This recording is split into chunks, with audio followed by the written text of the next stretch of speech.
Hello everyone, welcome back to my YouTube channel. আশা করি তোমরা সকলেই ভালো আছো এবং সুস্থ আছো। আজকে একটি নতুন ভিডিওতে তোমাদের সবাইকে স্বাগত। আজকে আমি একটা মাটির প্রদীপের ডিজাইন করব, তো ভাবলাম তোমাদের সাথেও শেয়ার করি। এটার বেসটা আমি পুরোপুরিভাবে তৈরি করে নিয়েছিলাম। তো তোমরা যদি জানতে চাও বেসটা কিভাবে তৈরি করেছি, তাহলে আমি সেপারেট একটা ভিডিওতে তোমাদের সাথে শেয়ার করব।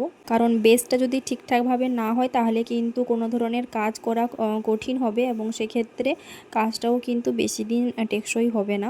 তো এখানে তো তোমরা দেখতেই পাচ্ছ, হোয়াইট কালারের কোটটার উপরে শুকনো হয়ে যাওয়ার পরে আমি রেড কালারের কোটটা অ্যাপ্লাই করেছি। এতে একটা পারফেক্ট স্মুথ বেস পাওয়া যাবে।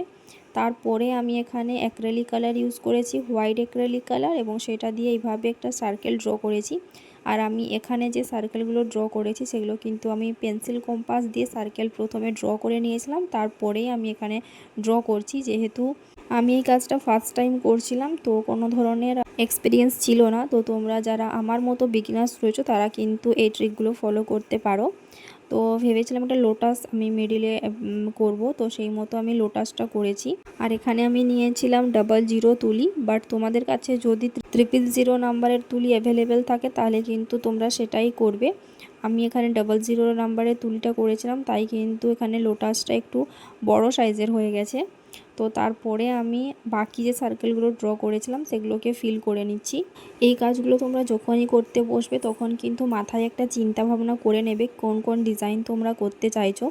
তা না হলে কিন্তু তোমরা আমার মতন এই ধরনের প্রবলেম ফেস করবে।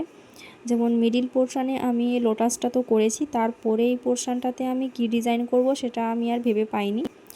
তো তারপরে আমি চলে গেছিলাম বর্ডার সাইডগুলো কমপ্লিট করার জন্য। আর এখানে যে ডট প্যাটার্নটা দেখছো সেগুলো কিন্তু আমি তুলির ব্যাক সাইড থেকে করেছি।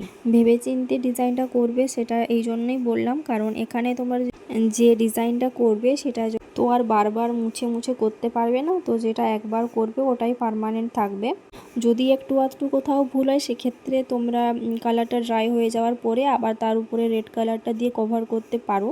বাট পুরোপুরি আবার নতুন করে করাটা কিন্তু একটা চাপের হবে। সেক্ষেত্রে কিন্তু প্রথমের দিকে করা এই কাজটার কিছু একটু সামান্য ছাপ থেকেই থাকে, তো সেই পারফেকশানটা আসবে না। তো তোমরা ভেবেচিন্তেই কাজটা শুরু করবে।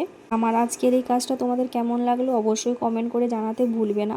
তোমরাও যদি তোমাদের স্পেশাল ওকেশনের জন্য মাটির যে সমস্ত জিনিসপত্রগুলো এখন বর্তমান ট্রেন্ডিং চলছে কিছু অর্ডার করতে চাও, তাহলে অবশ্যই আমার সাথে কন্ট্যাক্ট করে নিতে পারো। সামনের দিকটা কমপ্লিট হয়ে যাওয়ার পরে ব্যাক সাইডটাতেও কালার করে কমপ্লিট করতে একদমই ভুলবে না।